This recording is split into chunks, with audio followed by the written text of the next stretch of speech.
Hardline Republicans in the US House of Representatives rejected Kevin McCarthy's bid to become House Speaker on Thursday for an 11th time, sending the chamber deeper into paralysis and raising questions about the party's ability to wield power.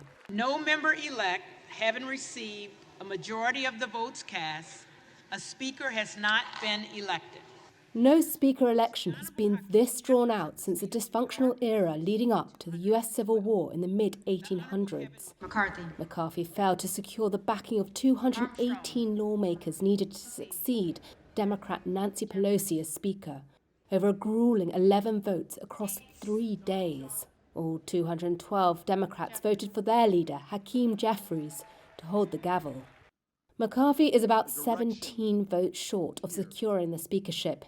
His opponents say they do not trust him to fight for the deep spending cuts and other restrictions they want to impose on President Joe Biden and the Democratic-controlled Senate.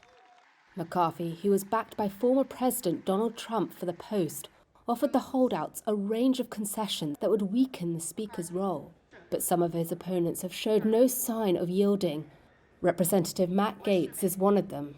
It is my sincere fear that if we were to allow Mr. McCarthy to assume the speakership, that would not get done, that it would be business as usual, and the very same things that have paralyzed progress for both parties would continue to shackle us to never-ending failure.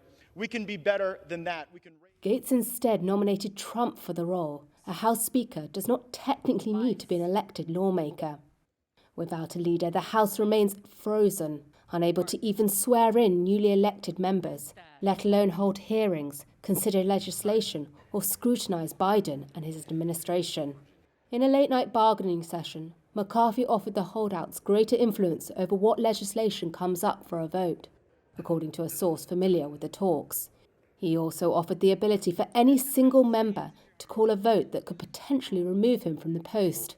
Still, the measures failed to quell the revolt.